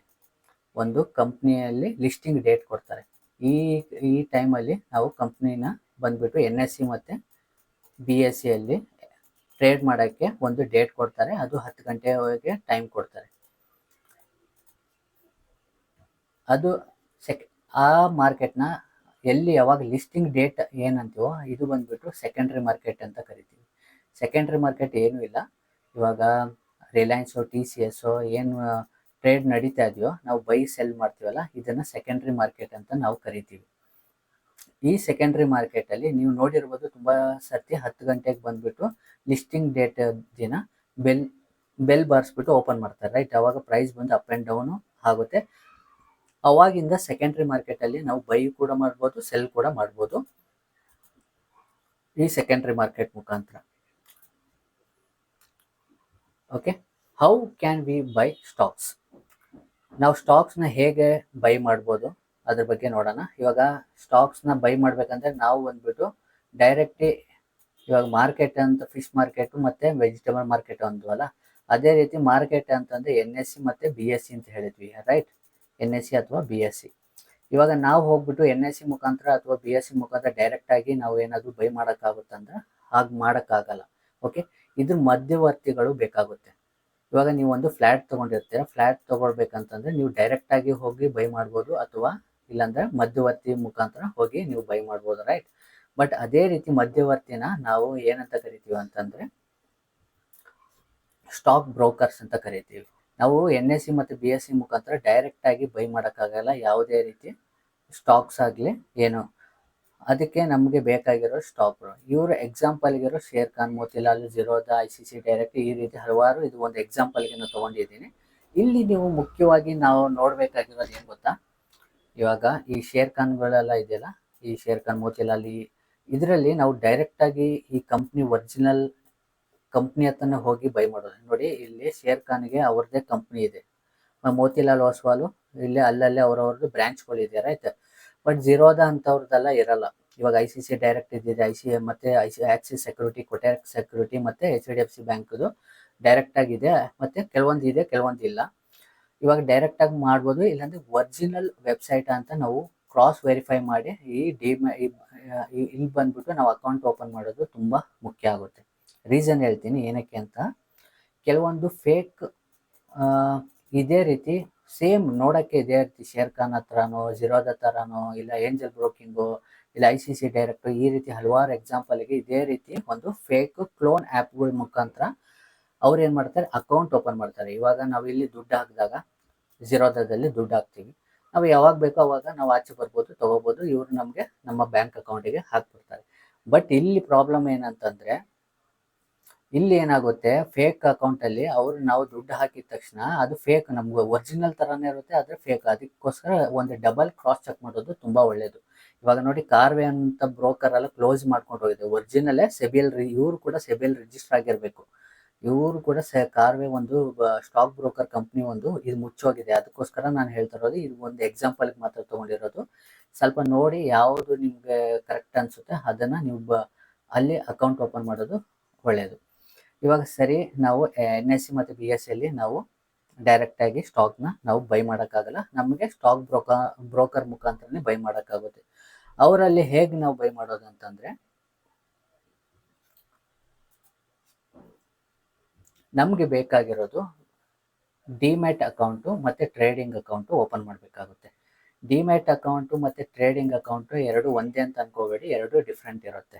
ಡಿಮ್ಯಾಟ್ ಅಕೌಂಟ್ ಓಪನ್ ಮಾಡಿದಾಗ ಏನಾಗುತ್ತೆ, ನಮ್ಮ ಬ್ಯಾಂಕ್ ಅಕೌಂಟಲ್ಲಿ ಲಿಂಕ್ ಮಾಡಿರ್ತೀವಿ. ಇವಾಗ ನಾವು ಡೈರೆಕ್ಟಾಗಿ ಶೇರ್ಸ್ನ ಬೈ ಮಾಡ್ಬೋದಂದ್ರೆ ಬೈ ಮಾಡೋಕ್ಕಾಗಲ್ಲ. ಇವಾಗ ಎಕ್ಸಾಂಪಲ್ಗೆ ಹೇಳಿರೋ ಬ್ರೋಕರಲ್ಲಿ ನಾವು ಅಕೌಂಟ್ ಓಪನ್ ಮಾಡಿದ್ವಿ, ಆ ಬ್ರೋಕರ್ಗೆ ಕಾಲ್ ಮಾಡಿ ಹೇಳಬೇಕಾಗುತ್ತೆ, ನನ್ನ ಈ ಡಿಮ್ಯಾಟಲ್ಲಿ ಇಂಥ ಶೇರ್ಗಳನ್ನ ಬೈ ಮಾಡಿ, ಇಷ್ಟು ಶೇರ್ ಬೈ ಮಾಡಿ, ಇಷ್ಟು ಪ್ರೈಸಿಗೆ ಬೈ ಮಾಡಿ ಅಂತ ಹೇಳಿ ನಾವು ಬೈ ಮಾಡ್ಬೋದು. ಆದರೆ ಅದೇ ನಮ್ಮ ಟ್ರೇಡಿಂಗ್ ಅಕೌಂಟ್ ಇದ್ದರೆ, ಇವಾಗ ಎರಡು ಒಟ್ಟಿಗೆ ಓಪನ್ ಮಾಡ್ತಾರೆ, demat and trading account. But ನೀವು ಡಿಫ್ರೆನ್ಸ್ ತಿಳ್ಕೋಬೇಕು ಅಂತ ಅನ್ನೋಕ್ಕೋಸ್ಕರ ನಾನು ಇದನ್ನು ಹೇಳ್ತಾ ಇದ್ದೀನಿ. ಈ ಟ್ರೇಡಿಂಗ್ ಅಕೌಂಟ್ ಏನಕ್ಕೆ ಇರುತ್ತೆ ಅಂತಂದರೆ, ಈ ಟ್ರೇಡಿಂಗ್ ಅಕೌಂಟಲ್ಲಿ ನಾವೇ ಖುದ್ದಾಗಿ ಓನಾಗಿ ನಾವು ಬೈ ಮಾಡ್ಬೋದು, ಇಲ್ಲ ಸೆಲ್ ಮಾಡ್ಬೋದು. ಓಕೆ, ಈ ಮುಖಾಂತರ ನಾವು IPO ಅಪ್ಲೈ ಮಾಡ್ಬೋದು. ಏನು ಬೇಕಾದ್ರೂ ಈ ಟ್ರೇಡಿಂಗ್ ಅಕೌಂಟ್ ಮುಖಾಂತರನೇ ನಾವು ಮಾಡೋಕ್ಕಾಗೋದು. ಡಿಮ್ಯಾಟ್ ಬಂದ್ಬಿಟ್ಟು ನಮ್ಮ ಶೇರ್ಸು ಬೈ ಅಂದರೆ ಬ್ರೋಕರ್ಗೆ ಹೇಳಿ ನಾವು ತಗೋಬೇಕಾಗುತ್ತೆ. ನಾವು ಖುದ್ದಾಗಿ ಬೈ ಮಾಡೋಕ್ಕಾಗಿ ಸೆಲ್ ಮಾಡೋಕ್ಕೆ ಆಗಲ್ಲ. ಓಕೆ, ಈ ಕಾರಣಕ್ಕೋಸ್ಕರ ನಾವು ಡಿಮ್ಯಾಟ್ ಆ್ಯಂಡ್ ಟ್ರೇಡಿಂಗ್ ಅಕೌಂಟು ನಾವು ಓಪನ್ ಮಾಡಬೇಕು ಬ್ರೋಕರ್ ಮುಖಾಂತರ. ಇವಾಗ ಏನಾಗುತ್ತೆ ನೋಡಿ, ಕಂಪ್ನಿ ಎಲ್ಲಿ ಹೋಗುತ್ತೆ, NSE ಅಥವಾ BSEಗೆ ಹೋಗುತ್ತೆ, ರೈಟ್? BSE ಮುಖಾಂತರ ಹೋಗುತ್ತೆ. ಇಲ್ಲಿ NSE BSE ಮುಖಾಂತರ ಎಲ್ಲಿಗೆ ಹೋಗುತ್ತೆ, ಬ್ರೋಕರ್ಗೆ ಹೋಗುತ್ತೆ. ಬ್ರೋಕರ್ ಮುಖಾಂತರ ರಿಟೇಲರ್ಸ್ಗೆ ಹೋಗುತ್ತೆ. ನಾವು ರಿಟೇಲರ್ಸ್ ಏನು ಮಾಡಬೇಕಾಗುತ್ತೆ, ಬ್ರೋಕರ್ ಮುಖಾಂತರ ಇಲ್ಲಿ ಆರ್ಡರ್ ಪಂಚ್ ಮಾಡಿದಾಗ ಇವ್ರು ಏನು ಮಾಡ್ತಾರೆ, ಇಲ್ಲಿ NSE BSEಯಲ್ಲಿ ಹೋಗಿ ಇಲ್ಲಿ ಕ್ಲಿಯರೆನ್ಸ್ ಕಾರ್ಪೊರೇಷನ್ ಅಂತ ಇರುತ್ತೆ, ಆ ಮುಖಾಂತರ ಈ ಕಂಪ್ನಿಯಲ್ಲಿರೋ ಶೇರ್ಸ್ ಏನು ಅವ್ರದ್ದು ಇದೆಯೋ ಅದನ್ನು NSE ಕಳಿಸ್ತಾರೆ. NSEಯಿಂದ ಬ್ರೋಕರ್ಗೆ ಹೋಗುತ್ತೆ, ಬ್ರೋಕರ್ಸಿಂದ ನಮ್ಗೆ ಬರುತ್ತೆ. ಇವಾಗ ನಿಮ್ಗೆ ಅರ್ಥ ಆಗಿರಬೇಕು. ಓಕೆ, ಇವಾಗ ನೆಕ್ಸ್ಟ್ ನೋಡೋಣ. ಇವಾಗ ನಾವು ಬಾಟ್ ಮಾಡಿ, ಇವಾಗ ನಾವು ಶೇರ್ಸ್ನ ಬೈ ಮಾಡಿದ್ರೆ IPO ಮುಖಾಂತರನೋ ಇಲ್ಲ ಸೆಕೆಂಡ್ರಿ ಮಾರ್ಕೆಟಲ್ಲಿ ಯಾವುದೇ ರೀತಿ ನಾವು ಸ್ಟಾಕ್ಗಳನ್ನ ಕೆಲವೊಂದು ಶೇರ್ಸ್ನ ನಾವು ಬೈ ಮಾಡಿದ್ವಿ ಅಂದ್ಕೊಳ್ಳಿ, where we can check our bought shares, ಅಂದರೆ ನಾವು ಬೈ ಮಾಡಿರೋ ಶೇರ್ಸ್ನ ನಾವು ಎಲ್ಲಿ ಚೆಕ್ ಮಾಡ್ಬೋದು ಅಂತ ನೋಡಿದ್ರೆ, ನಮ್ಮ ಹೋಲ್ಡಿಂಗ್ಸ್ ಅಂತ ಇರುತ್ತೆ, ನಮ್ಮ ಡಿಮ್ಯಾಟ್ ಅಕೌಂಟಲ್ಲಿ ಹೋಲ್ಡಿಂಗ್ಸ್ ಅಂತ ಇರುತ್ತೆ. ಆ ಹೋಲ್ಡಿಂಗ್ಸಲ್ಲಿ ಬಂದ್ಬಿಟ್ಟು ಎಲ್ಲ ಶೇರ್ಸು ಅಲ್ಲಿ ಡಿಸ್ಪ್ಲೇ ಇರುತ್ತೆ. ಅಲ್ಲಿ ಡಿಸ್ಪ್ಲೇಯಲ್ಲಿರುತ್ತೆ. ಎಕ್ಸಾಂಪಲ್ಗೆ ನೀವು ಒಂದು XYZ ಶೇರ್ನ, ಒಂದು 10 ಶೇರ್ನ, ಒಂದು 5 ಶೇರ್ನ ನೀವು ಬೈ ಮಾಡಿರ್ತೀರಾ ಅಂದ್ಕೊಳ್ಳಿ, ಒಂದು A ಕಂಪ್ನಿ ಶೇರ್ಸ್ನ. ಈ A ಕಂಪ್ನಿ ಶೇರ್ಸ್ನ ಒಂದು 100 ರೂಪಾಯಿ ಕೊಟ್ಟು ಬೈ ಮಾಡಿರ್ತೀರಾ ಅಂತ ಅಂದ್ಕೊಳ್ಳಿ. ಈ 100 ರೂಪಾಯಿ ಅಂತಂದರೆ 5 ಶೇರ್ಗೆ ಎಷ್ಟು, 500 ರೂಪಾಯಿ ಕೊಟ್ಟಿರ್ತೀರ. 500 ರೂಪಾಯಿಗೆ ನಿಮಗೆ ಅವರು ಬ್ರೋಕರ್ ಬಂದ್ಬಿಟ್ಟು ನಿಮ್ಮ ಹೋಲ್ಡಿಂಗ್ಸಲ್ಲಿ ಡಿಸ್ಪ್ಲೇಗೆ ತೋರಿಸುತ್ತೆ. ನಿಮ್ಮ ಬ್ರೋಕರ್ ಅಲ್ಲಿ ಹೋಲ್ಡಿಂಗ್ಸ್ ಅಂತ ಒಂದು ಇದಿರುತ್ತೆ, ಅಲ್ಲಿ ಹೋಗಿ ಕ್ಲಿಕ್ ಮಾಡಿದಾಗ ಈ ಹೋಲ್ಡಿಂಗ್ಸು ಇರುತ್ತೆ. ಇಲ್ಲಿ ನೀವು ನೆಕ್ಸ್ಟ್ ಸೆಲ್ ಮಾಡಬೇಕಂದ್ರೆ ಅದೇ ಮುಖಾಂತರ ಸೆಲ್ ಮಾಡಿದಾಗ ಅದೇನಾಗುತ್ತೆ, ಮತ್ತೆ ಬ್ರೋಕರ್ ಮುಖಾಂತರ ಎಕ್ಸ್ಚೇಂಜಿಗೆ ಹೋಗುತ್ತೆ. ಎಕ್ಸ್ಚೇಂಜ್ ಮುಖಾಂತರ ಮತ್ತೆ ಅವ್ರು ಬೇರೆ ಬ್ರೋಕರ್ಗೆ ಹೋಗುತ್ತೆ. ಬೇರೆ ಬ್ರೋಕರಿಂದ ಯಾರು ಅವರು ಬೈ ಮಾಡಿದಾರೋ ಅವ್ರಿಗೆ ಹೋಗುತ್ತೆ. ಇವಾಗ ಆಯಿತಾ? ಇವಾಗ ಇನ್ನೊಂದು ಏನಂದರೆ, broker closed company or bank corrupt ಆದರೆ ಏನು ಮಾಡೋದು? ಇವಾಗ ಹೇಳಿದ್ನಲ್ಲ, ಇಲ್ಲಿ ಬಂದ್ಬಿಟ್ಟು ಇಲ್ಲಿ ನೀವು ನೋಡ್ಬೋದು, ಈ ಕಾರ್ವೆ ಅಂತ ಕಂಪ್ನಿ ಬಂದ್ಬಿಟ್ಟು ಏನಾಗಿದೆ, ಕ್ಲೋಸ್ ಮಾಡ್ಕೊಂಡು ಹೋಗ್ಬಿಟ್ಟಿದ್ದಾರೆ. ಇವಾಗ ನಾವು ಬೈ ಮಾಡಿರೋ ಶೇರ್ಸ್ ಏನು ಮಾಡಬೇಕು, ಏನಾಗಿರುತ್ತೆ ಅಲ್ವಾ? ಇವಾಗ ಆ ಕಂಪ್ನಿ ಅಂತಲ್ಲ, ಯಾವುದೇ ಕಂಪ್ನಿ ಬ್ರೋಕರ್ಗಳು ಓಡೋಗ್ಬಿಟ್ರು, ಬ್ಯಾಂಕ್ ಕರಪ್ಟ್ ಆಗಿಬಿಟ್ರು, ಏನಾಗುತ್ತೆ ಅಂತಂದರೆ, ನಾವು ಬೈ ಮಾಡಿರೋ ಶೇರ್ಸ್ ಬಂದ್ಬಿಟ್ಟು ಬ್ರೋಕರ್ ಹತ್ರ ಇರಲ್ಲ. ನಾವು ಎಕ್ಸಾಂಪಲ್ಗೆ ಕೆಲವೊಂದು ಶೇರ್ಸ್ನ ಬೈ ಮಾಡಿರ್ತೀವಿ. ಇವಾಗ ಹೇಳದ್ನಲ್ಲ, A ಕಂಪ್ನಿ ಶೇರ್ಸ್ 5 ಶೇರ್ಸ್ನ ನೀವು ಬೈ ಮಾಡಿದಾಗ ನಿಮ್ಮ ಹೋಲ್ಡಿಂಗಲ್ಲಿ ಡಿಸ್ಪ್ಲೇ ಇರುತ್ತೆ, ಅಲ್ಲಿ ನೋಡ್ಬೋದು ಹೊರತು. ಬಟ್ ಆ ಶೇರ್ಸ್ ಎಲ್ಲ ಬಂದ್ಬಿಟ್ಟು ಯಾವುದೇ ಬ್ರೋಕರ್ ಹತ್ರ ಇರಲ್ಲ. ಅದು ಬಂದ್ಬಿಟ್ಟು CDSL ಅಂತ ಒಂದು ಡೆಪಾಸಿಟರ್ ಕಂಪ್ನಿ ಇರುತ್ತೆ. CDSL ಮತ್ತು NSDL ಅಂತ ಎರಡು ಡೆಪಾಸಿಟರ್ ಕಂಪ್ನಿ ನಮ್ಮ ಭಾರತದಲ್ಲಿದೆ. ನಾವು ಬಾಟ್ ಮಾಡಿರೋ ಶೇರ್ಸ್ಗಳು, ಬೈ ಮಾಡಿರೋಂಥ ಶೇರ್ಗಳು ಬಂದ್ಬಿಟ್ಟು ಡಿಜಿಟಲ್ ರೂಪದಲ್ಲಿ ಬಂದ್ಬಿಟ್ಟು CDSL ಅಲ್ಲಿ ಬೈ ಮಾಡಿದರೆ CDSL ಅಲ್ಲಿ ಹೋಗಿ ಡೆಪಾಸಿಟ್ ಆಗಿರುತ್ತೆ, ಅಥವಾ NSDL ಮುಖಾಂತರ ನಾವು ಬೈ ಮಾಡಿದರೆ NSDL ಡೆಪಾಸಿಟರಲ್ಲಿ ಹೋಗಿ ಅಲ್ಲಿರುತ್ತೆ. ಇಲ್ಲಿ ಒಂದು ವೇಳೆ ಇದು CDSL ಅಂದರೆ central depository services India limited ಅಂತ, NSDL ಅಂದರೆ ನ್ಯಾಷನಲ್ ಸೆಕ್ಯೂರಿಟಿ ಡೆಪಾಸಿಟರ್ ಲಿಮಿಟೆಡ್ ಅಂತ.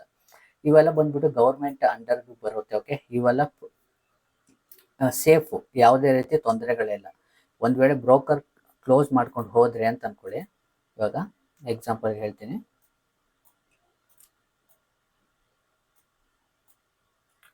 ಇವಾಗ ಈ ಕಾರ್ವೆ ಅಂತ ಕಂಪ್ನಿ ಬಂದ್ಬಿಟ್ಟು ಕ್ಲೋಸ್ ಮಾಡ್ಕೊಂಡು ಹೋಗ್ಬಿಟ್ರು ಅನ್ಕೊಳ್ಳಿ. ಇವಾಗ ನಿಮ್ಮ ಹತ್ರ ಕೆಲವು ಶೇರ್ಸ್ ಇದೆ, ರೈಟ್? ಇದು ಇವ್ರ ಹತ್ರ ಇರಲ್ಲ, ಈ ಶೇರ್ಸ್ ಇವ್ರ ಹತ್ರ ಇರಲ್ಲ. ಇದು ಬಂದ್ಬಿಟ್ಟು CDSL ಅಥವಾ NSDL ಇರುತ್ತೆ. ಇವ್ರು ಮುಚ್ಕೊಂಡು ಹೋದ್ರು ಏನು ತೊಂದರೆ ಇಲ್ಲ. ನೀವೇನು ಮಾಡ್ತೀರಾ, ನಿಮ್ಮ ಹತ್ರ ಇವಾಗ ಆಲ್ರೆಡಿ ಬೇರೆ ಯಾವ್ದಾದ್ರು ಡಿಮೆಟ್ ಅಕೌಂಟ್ ಇದ್ರೆ ಓಕೆ, ಇಲ್ಲಾಂದ್ರೆ ಇವಾಗ ನಿಮ್ಗೆ ಯಾವುದಾದ್ರೂ ಒಂದು ಡಿಮೆಟ್ ಅಕೌಂಟ್ ಓಪನ್ ಮಾಡ್ತೀರಾ ಅನ್ಕೊಳ್ಳಿ. ಇವಾಗ ಮೋತಿಲಾಲ್ ಓಸ್ವಾಲನೇ ಓಪನ್ ಮಾಡ್ತೀರಾ ಅನ್ಕೊಳ್ಳಿ. ಇವಾಗ ಇಲ್ಲಿರೋದು CDSL ಅಲ್ಲಿ ಇರುತ್ತಲ್ಲ, CDSL ಅಲ್ಲಿ ಇರೋದ್ರಿಂದ ನೀವೇನು ಮಾಡ್ತೀರಾ, ಇಲ್ಲಿ ಓಪನ್ ಮಾಡಿಬಿಟ್ಟು ಈ ಕಾರ್ವೆ ಕಂಪ್ನಿ ಕ್ಲೋಸ್ ಆಗಿದ್ರು ಕೂಡ CDSL ಅಲ್ಲಿ ಹೋಗಿ ಒಂದು ರಿಕ್ವೆಸ್ಟ್ ಹಾಕಬೇಕಾಗುತ್ತೆ, ನನ್ನ ಶೇರ್ನ ಬಂದ್ಬಿಟ್ಟು ಈ ಮೋತಿಲಾಲ್ ಓಸ್ವಾಲ್ ಡಿಮ್ಯಾಟ್ ಅಕೌಂಟಲ್ಲಿ ಟ್ರಾನ್ಸ್ಫರ್ ಮಾಡಿ ಅಂತ. ಅವಾಗ ಈ ಮೋತಿಲಾಲ್ ಓಸ್ವಾಲ್ ಕಂಪ್ನಿಯಲ್ಲಿರೋ ಹೋಲ್ಡಿಂಗ್ಸಲ್ಲಿ ಹೋಗಿ ನೋಡಿದ್ರೆ ನಿಮ್ಮ ಶೇರ್ಗಳ ಟ್ರಾನ್ಸ್ಫರ್ ಆಗಿರುತ್ತೆ. ಓಕೆ, ಇವಾಗ ಬ್ರೋಕರ್ ಒಂದು ವೇಳೆ ಕ್ಲೋಸ್ ಮಾಡ್ಕೊಂಡು ಹೋದರೂ ಕೂಡ ನಿಮಗೆ ಯಾವುದೇ ರೀತಿ ತೊಂದರೆ ಇಲ್ಲ. ತೊಂದರೆ ಎಲ್ಲಾಗುತ್ತೆ ಅಂತಂದರೆ, ಎಕ್ಸಾಂಪಲ್ ಕಾರ್ವೇನೆ ಮುಚ್ಕೊಂಡು ಹೋಗಿದೆ, ಆಲ್ರೆಡಿ ಮುಚ್ಕೊಂಡು ಹೋಗಿರೋದು. ಓಕೆ, ಈ ಕಂಪ್ನಿ ಮುಚ್ಕೊಂಡು ಹೋಗಿದೆ.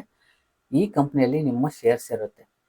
ಇವಾಗ ನೀವು ಫ್ಲೆಡ್ಜ್ ಅಂತ ಒಂದು ಆಪ್ಷನ್ ಬರುತ್ತೆ. ಫ್ಲೆಡ್ಜ್ ಮಾಡೋದಂತಂದರೆ ಅಡ ಇಡೋದು ಅಂತ, ಅಡಮಾನವಾಗಿ ನಮ್ಮ ಶೇರ್ಗಳನ್ನ ಇಡ್ತೀವಿ.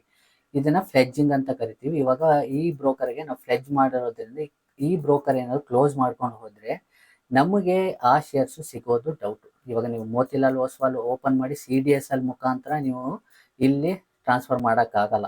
CDSL ಇದ್ದರೂ ಕೂಡ ಅವ್ರು ಏನು ಮಾಡ್ತಾರೆ, ಇದನ್ನು ಅವರು ಓನರ್ ಏನಾಗುತ್ತೆ, ಓನರ್ಶಿಪ್ನ ಟ್ರಾನ್ಸ್ಫರ್ ಮಾಡೋದಂಗೆ ಆಗುತ್ತೆ. ನೀವು ಇವಾಗ ನಿಮ್ಮ ಶೇರು ಎ ಕಂಪ್ನಿ 5 ಶೇರ್ ಇದೆಯಾ ಅಂತ ಹೇಳಿದ್ನಲ್ಲ, ಈ 5 ಶೇರು ಬಂದ್ಬಿಟ್ಟು ಫಸ್ಟ್ ಓನರ್ ನೀವೇ ಆಗಿರ್ತೀರ. ಬಟ್ ಫ್ಲೆಡ್ಜ್ ಮಾಡಿದಾಗ ಏನು ಮಾಡಿರುತ್ತೆ, ಪವರ್ ಆಫ್ ಅಟಾರ್ನಿ ಕೊಟ್ಟಿರ್ತಾರೆ ಇವ್ರಿಗೆ, ಕಾರ್ವೆ ಕಂಪ್ನಿಗೆ. ಅವ್ರು ಏನು ಮಾಡ್ತಾರೆ, ಸೆಕೆಂಡ್ರಿ ಓನರ್ ಆಗಿರ್ತಾರೆ ಅವರು. ಒಂದು ವೇಳೆ ಇವ್ರಿಗೆ ಎಲ್ಲ ರೀತಿ ಅಥಾರಿಟಿನೂ ಇರುತ್ತೆ, ಆ ಶೇರ್ಸ್ನ 5 ಶೇರ್ನ ಅವರು ಯಾವುದೇ ರೀತಿ ಯಾವ ಟೈಮಲ್ಲಿ ಶೇರ್ನ ಸೆಲ್ ಮಾಡ್ಬೋದು ಅಂತ. ಇವಾಗ ಪ್ರಾಬ್ಲಮ್ ಆದಾಗ ಈ ಸೆಬಿ ಅವ್ರು ಏನು ಮಾಡ್ತಾರೆ ಅಂತಂದರೆ, ಅದಕ್ಕೆ ಕೆಲವೊಂದು ನೀವು ಒಂದು 3 ವರ್ಷ ಟೈಮ್ ಏನು ಕೊಡ್ತಾರೆ, 3 ವರ್ಷ ಟೈಮಲ್ಲಿ ನೀವು ಕಂಪ್ಲೇಂಟ್ ರೈಸ್ ಮಾಡಿ, ಆವಾಗ ಈ ಸೆಬಿ ಅವರು ಕೆಲವೊಂದು ಇದನ್ನು ತೊಗೊಂಡು ಆವಾಗ 3 ವರ್ಷವರೆಗೂ ನೀವು ತೊಂದರೆ ಪಡಬೇಕಾಗುತ್ತೆ. ಓಕೆ, ಇದು ಕೂಡ ನೀವು ಬೇಸಿಕ್ ನಾಲೆಜಲ್ಲಿ ಬರುತ್ತೆ, ಇದು ಕೂಡ ನೆನಪಲ್ಲಿ ಇಟ್ಕೊಂಡಿರ್ಬೇಕು ನೀವು. ಇವಾಗ ಬನ್ನಿ,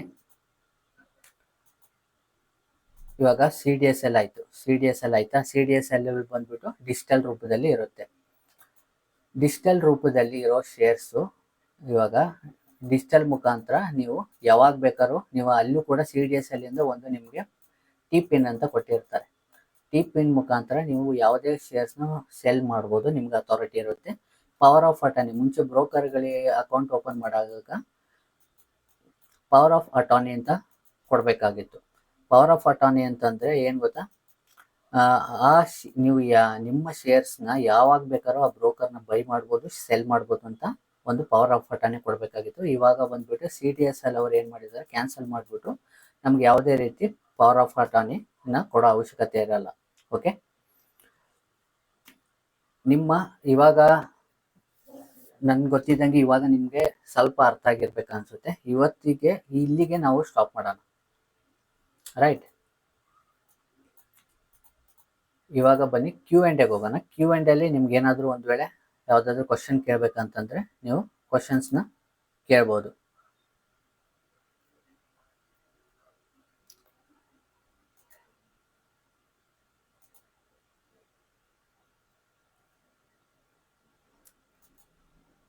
ಯಾರಿಗಾದ್ರೂ ಏನಾದರೂ ಕ್ವಶನ್ ಕೇಳಂಗಿದ್ರೆ ಕೇಳಿ, ಇಲ್ಲಾಂದರೆ ಇಲ್ಲಿಗೆ ನಾವು ಸ್ಟಾಪ್ ಮಾಡೋಣ.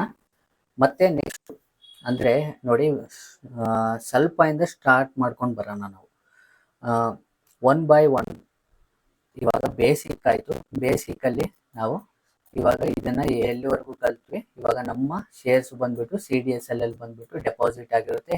ಎಷ್ಟು ಸೇಫು CDSL ಮತ್ತು NSDL ಇದ್ರವರೆಗೂ ನೋಡಿದ್ವಿ, ರೈಟ್? ಇದು ಸ್ವಲ್ಪ ಸ್ಲೋ ಆಗಿ ಹೋಗುತ್ತೆ. ನೆಕ್ಸ್ಟು ಬಂದ್ಬಿಟ್ಟು ಕಂಪ್ನಿ ಮೇಲೆ ಹೋಗುತ್ತೆ. ಕಂಪ್ನಿಯಲ್ಲಿ ನಮ್ಮ ಕಂಪ್ನಿ ಮಾರ್ಕೆಟ್ ಕ್ಯಾಪ್ ಹೇಗೆ ನೋಡೋದು, PE ರೇಷಿಯೋ ಹೇಗೆ ನೋಡೋದು, ಮತ್ತು ಅಲ್ಲಿರೋ ಪ್ರಮೋಟರ್ಸ್ ಎಷ್ಟು ಜನ ಇದ್ದಾರೆ, FI ಎಷ್ಟು ಜನ ಇದ್ದಾರೆ, ಈ ರೀತಿ ಒಂದು ಸ್ಟೆಪ್ ಬೈ ಸ್ಟೆಪ್ ಹೋಗೋಣ. ನೆಕ್ಸ್ಟ್ ಬಂದ್ಬಿಟ್ಟು ಮಿಡ್ ಕ್ಯಾಪ್ ಅಂದರೆ ಏನು, ಲಾರ್ಜ್ ಕ್ಯಾಪ್ ಅಂದರೆ ಏನು, ಮತ್ತು ಸ್ಮಾಲ್ ಕ್ಯಾಪ್ ಅಂದರೆ ಏನು, ಮತ್ತು ಇದರಲ್ಲಿ ವಾಲ್ಯೂಮ್ ಹೇಗಿರುತ್ತೆ, ಮತ್ತು ಇನ್ವೆಸ್ಟ್ಮೆಂಟ್ ಹೇಗೆಲ್ಲ ಮಾಡ್ಬೋದು, ಇನ್ವೆಸ್ಟ್ಮೆಂಟಲ್ಲಿ ಯಾವ ಯಾವ ಟೈಪ್ಸ್ ಆಫ್ ಇನ್ವೆಸ್ಟ್ಮೆಂಟು ಆ ರೀತಿ ಬರುತ್ತೆ. ಇದೆಲ್ಲ ಆದಮೇಲೆ ನಾವು ನಾರ್ಮಲ್ ಆಗಿ ಟ್ರೇಡಿಂಗಿಗೆ ಹೋಗೋಣ. ಟ್ರೇಡಿಂಗಲ್ಲಿ ಬಂದ್ಬಿಟ್ಟು ಇದೇ ಸ್ಟಾಕ್ಸ್ದಾಗಲಿ ಮತ್ತು ಸ್ಟಾಕ್ನ ಹೇಗೆ ಬೈ ಮಾಡೋದು ಅದು ಕೂಡ ನೋಡೋಣ, ಸ್ಟೆಪ್ ಬೈ ಸ್ಟೆಪ್ ಒಂದೊಂದು ಸೆಷನಲ್ಲಿ. ಆಮೇಲೆ F&O ಹೋಗೋಣ. F&O ಅಲ್ಲಿ ಮತ್ತೆ ಇನ್ನು ಡೆಪ್ತಾಗಿ ಫ್ಯೂಚರ್ ಅಂದರೆ ಏನು, ಆಪ್ಷನ್ ಅಂದರೆ ಏನು, ಹೀಗೆ ಪ್ರತಿ ಬುಧವಾರ ನಿಮಗೆ ನಾನು ಬಂದ್ಬಿಟ್ಟು 1 hour ಸೆಷನ್ ಇರುತ್ತೆ. ನಿಮ್ಗೆ ಯಾವುದಾದ್ರೂ ಕ್ವಶನ್ ಇದ್ದರೆ ಇವಾಗ ಕೇಳ್ಬೋದು, ಇಲ್ಲಾಂದರೆ ಇಲ್ಲಿಗೆ ನಾವು ಸ್ಟಾಪ್ ಮಾಡ್ಕೊಳ್ಳೋಣ. ಮುಂದೆ ನೆಕ್ಸ್ಟ್ ಬುಧವಾರದಲ್ಲಿ ಸೇಮ್ 8 ಗಂಟೆಯಿಂದ ಇವಾಗ ಬ್ಯಾಲೆನ್ಸ್ ಇರೋದು ಮತ್ತೆ ಕಂಟಿನ್ಯೂಷನ್ ಮಾಡೋಣ. ಓಕೆ, ನಾನು ಸ್ಟಾಪ್ ಮಾಡಲಾ ಇಲ್ಲಿಗೆ?